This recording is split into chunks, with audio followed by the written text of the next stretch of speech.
Olá você, meu amigo, olá você, minha amiga. Eu volto aqui mais uma vez para dar um novo testemunho dos milagres de Deus na minha vida. Como eu falei na apresentação da nossa página, da nossa comunidade Testemunhas do Rei dos Reis, eu tenho bastante conteúdo, mas eu gostaria muito que você, meu amigo, você, minha amiga, que percebeu que um dia Deus realizou um milagre na sua vida, eu gostaria muito que você entrasse na nossa página e contasse o que Deus fez na sua vida, certo? Porque quando você contar, duas coisas vão acontecer. Primeiramente, você vai ajudar as pessoas que não conhecem o poder de Deus a conhecê-lo e, consequentemente, também fazer parte, também ser possuidor das bênçãos que Deus tem para aquela pessoa. Segundo, porque se você der o seu testemunho, você está glorificando a Deus.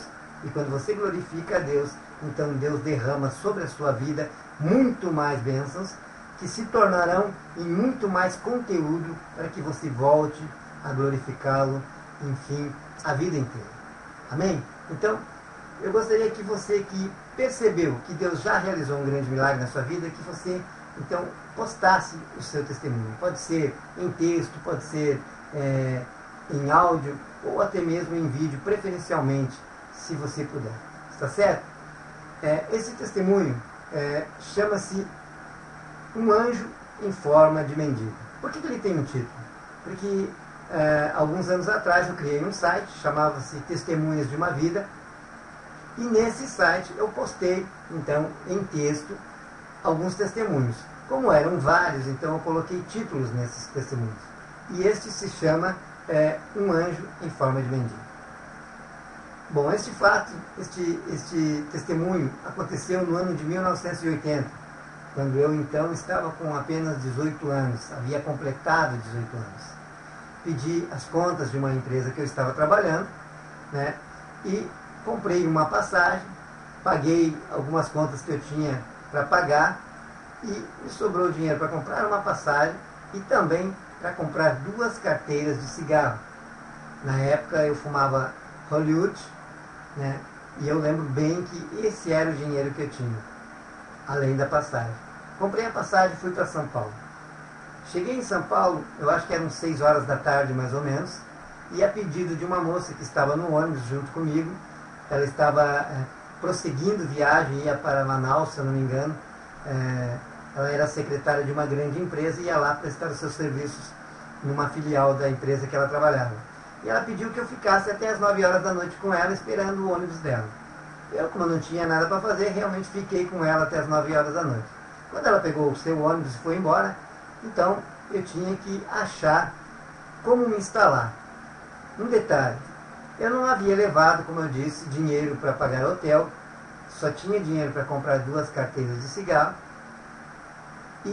mas eu fui aventurar porque me falaram que havia em São Paulo um local chamado Albergue Noturno, e que lá nesse Albergue Noturno eles davam pouso, davam uma sopa, enfim, as pessoas que eram imigrantes poderiam se instalar nesse Albergue Noturno.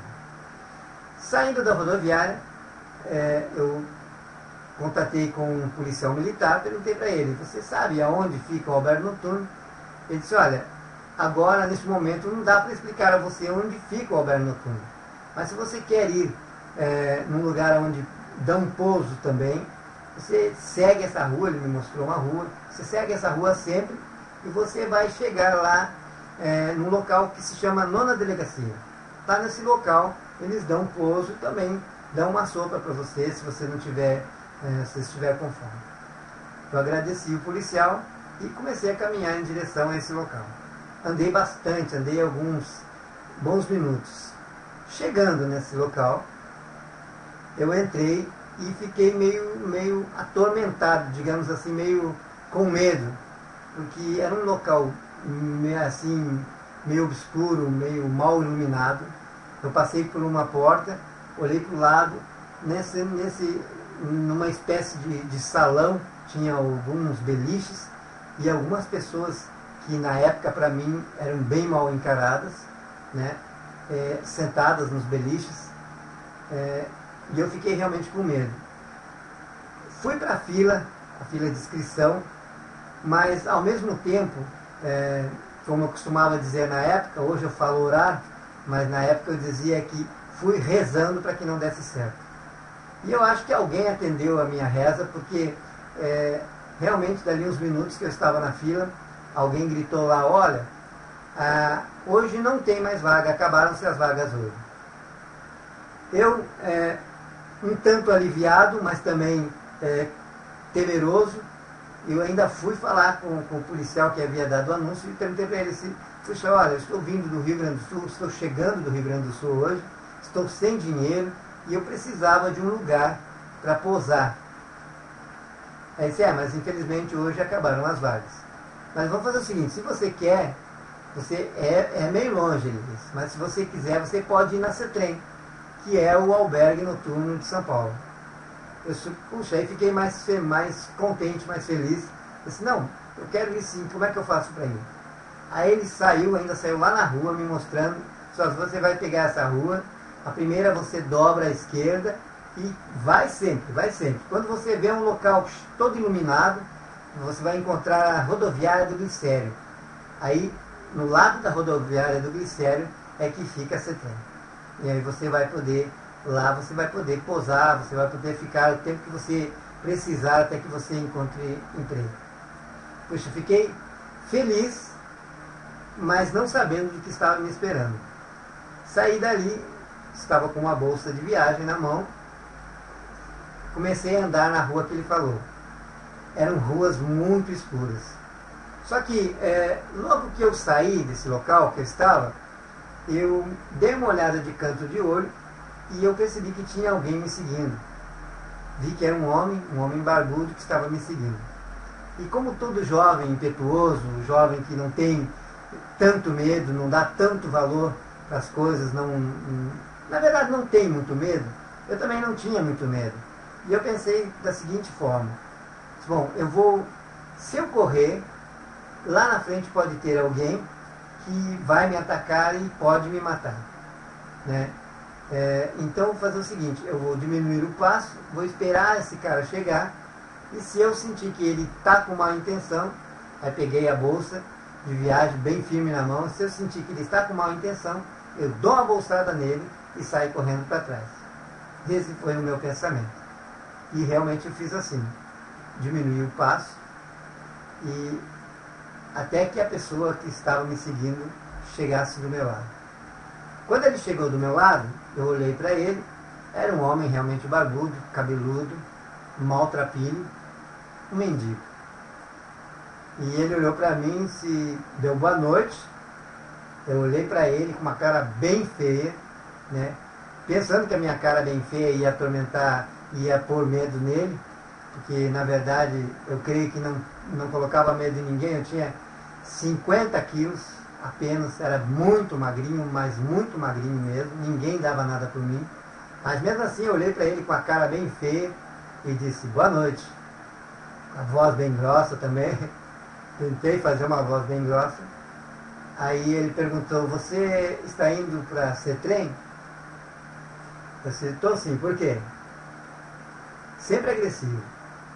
Aí disse, não, calma, não se preocupa não. É que eu estava lá na nona delegacia também, e eu estou indo para CETREM, se você quiser eu levo você, eu vou junto com você. Eu disse, tudo bem, se você quer ir, vamos lá então. Mas eu com a minha bolsa do lado, bem firme, e pensando, bom, se ele me atacar, ele vai, eu vou ter que me defender. E nós caminhamos, e começamos a caminhar. Para você ter uma ideia, eu saí da rodoviária de São Paulo, eram 9 horas da noite. E quando eram 10 para a meia-noite, nós chegamos no local que o policial havia dito. Ao longe, assim, nós avistamos muitas luzes. Ele disse, você está vendo aquelas luzes lá? Então, lá é a rodoviária do Glicério, do lado é a CETREM. Aí eu olhei para ele, né? Bom, falou então, cara, agradeci ele. Aí disse, não, calma, não se preocupa não. No meio do caminho eu havia dito para ele que eu não tinha dinheiro nenhum. Ele disse, vamos ali na lancheria, ali eu vou pagar para você um lanche ali e tal. Eu disse, não precisa se preocupar não. Por fim ele acabou me pagando um Guaraná. Eu tomei o Guaraná, tomamos, ele também tomou, comeu um lanche e nós então nos dirigimos para a portaria da CETRAN.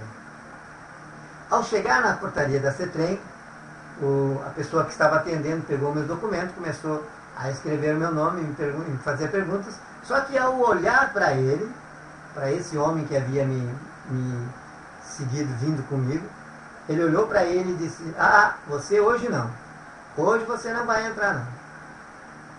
E segundo eles, porque esse homem era essas pessoas que, né, de repente morador de rua, que bebem, que causam transtornos, né? Então, ele disse para você, hoje você não vai entrar. E esse homem só olhou para a pessoa que estava falando com ele, deu um sorriso, e olhou para mim, deu um sorriso também, e fez assim, deu tchau, virou as costas e foi embora. Então, e depois nunca mais eu vi ele. E pela minha fé, pelo que eu senti, mesmo não conhecendo realmente Deus verdadeiramente, mesmo não sabendo o que Deus era capaz de fazer na vida das pessoas, pela minha fé, eu senti que naquele dia a minha vida estava para ser abreviada e que Deus, na sua misericórdia, mandou realmente um anjo, né, de uma forma bem inusitada, de uma forma realmente que muitas pessoas não acreditam que possa existir, para dar o livramento da minha vida, para me proteger de qualquer mal que pudesse estar perigando passar naquela noite.